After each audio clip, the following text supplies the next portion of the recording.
Hello, this is Brian with the Precision Marksman channel. I'm here at my reloading bench on Memorial Day of 2025. It's evening, just getting ready to go to the range. The wind finally died down and I can get some shooting in. I loaded a bunch of stuff for some other guns. And this is the last one I loaded for. This is a 5.56 or 223 Wylde, 5.56 casing, 223 Wylde chamber.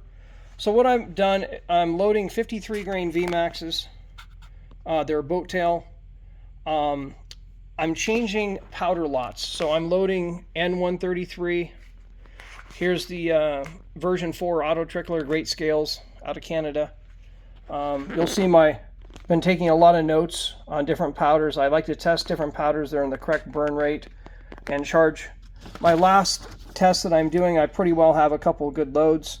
But when I change powder lots, the old powder lot of 24.4 grains had a velocity of 33.35 and an 18-inch Criterion 223 Wylde. Extreme spread's not great, but that's typical in an AR. It's hard to get under 40, really. Sometimes you can get 10, 15, 20, but consistently it's more than a bolt. So what I've done is I've loaded up 24.8, I've loaded up 25 and 25.2. I'm about 100 feet per second slower in that 18-inch barrel than I would be with the old powder. And so I'm going to do 4 shots here. Got 1 fouler. So anytime I change powders, and I shot benchmark the last time, but anytime I change powders, I always shoot 1 fouler, even if it's the same bullet. I just found the impact is better. So 24.8, 25, 25.2, slightly compressed. That's why I have a couple different funnels here with the bullet that drops, so you don't have the, you want the powder to settle out as much as you can. I also, before I load, I put the bullet on the case and tap it. That's why I try and find powders that are relatively not too fast burning, but not slow. I do not like compressed loads. So each time I went up 0.2 grains. This load is 2 thousandths shorter than this load, and this one's 2 thousandths longer. So we have a 4 thousandths change. I'm not really worried about fine-tuning my seeing depth between these. I like to load them a little bit long, otherwise it's too compressed. The overall length on these is 2.255, max is 2.260. So if you seat them too short, you're going to have a compressed load.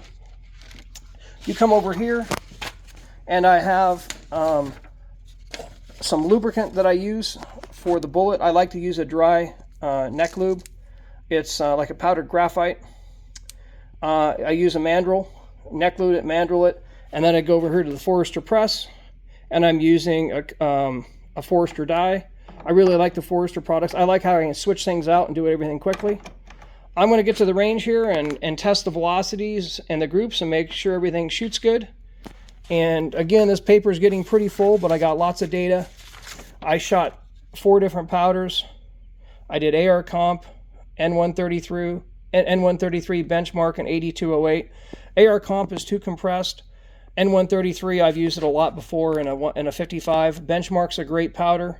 I like it's a little bit slower. 8208 is not bad. It would work.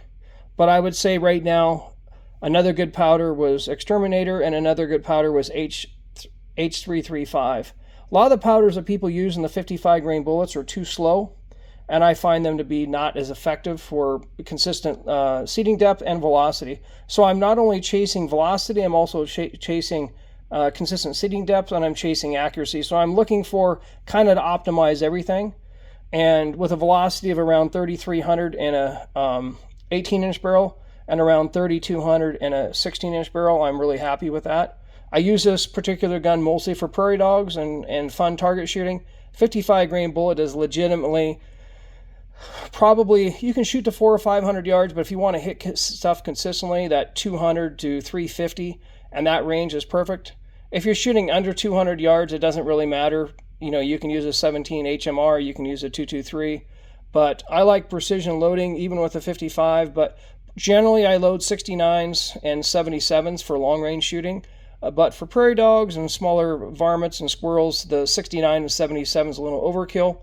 And it definitely works, but I definitely like these bullets for this kind of stuff.